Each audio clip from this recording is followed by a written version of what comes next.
এটাই আমাদের শেষ আজকের ক্লাস, যে পজিটিভ ভার্ব। পজিটিভ ভার্ব কি, যেই বলছে পজিটিভ ভার্ব হলো সেই ধরনের ক্রিয়া যেখানে কর্তা সাবজেক্ট নিজেই কাজটি না করে অন্য কাউকে দিয়ে করায়, এটাকে বলা হয় সাধারণত প্রযোজক ক্রিয়া। হ্যাঁ, এখানে খেয়াল করো যে আই এন্টারটেইন ইউ, আমি তোমাকে খাওয়াই। এখন রাইজ ইউর হ্যান্ড, তোমার হাত উঠাও। আবার দে রিমাইন্ডেড মি, তারা আমাকে মনে করিয়ে দিল। এখানে একটা ক্রিয়াও কিন্তু নিজে করেনি, অন্য কাউকে দিয়ে করাইছে, অন্য কাউকে দিয়ে করিয়েছে, যার ফলে প্রত্যেকটা হচ্ছে এখানে কি ভার্ব, পজিটিভ ভার্ব। এই কিছু ভার্ব আছে, এগুলো হচ্ছে কমন ভার্ব, এগুলো হচ্ছে পজিটিভ ভার্ব। যেমন এখানে খেয়াল করো, ই ড্রাইভ মানে কি, ডাইভ মানে হচ্ছে ডুব দেওয়া, ডিপ মানে ডুবানো। ডাইভ মানে নিজে ডুব দেওয়া, আর ডিপ মানে হচ্ছে কাউকে ধরে ডুবানো।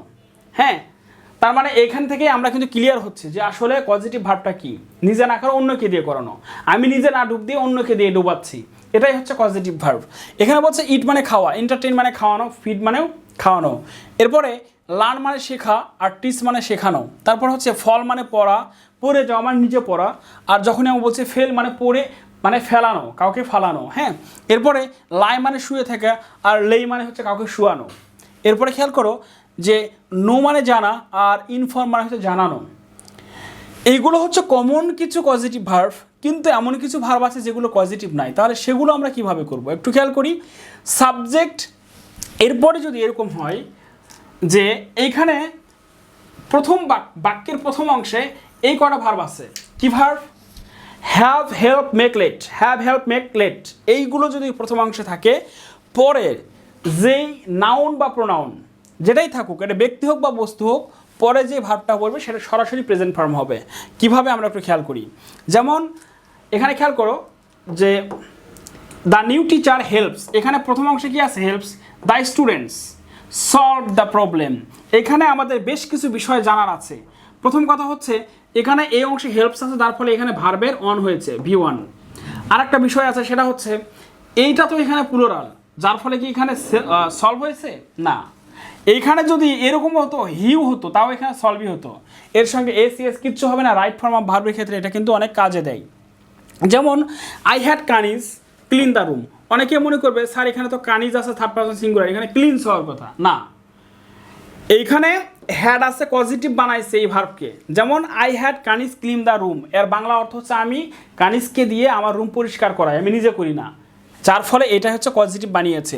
এরপরে he does not make the baby walk alone, এর অর্থ হচ্ছে সে শিশুটিকে একা হাঁটতে দেয় না, শিশুটিকে একা হাঁটতে দেয় না মানে কি, অন্য কাউকে দিয়ে সে নিজে করাচ্ছে, এরকম। I let him come in my room, আমি তাকে আমার রুমে আসতে দিলাম।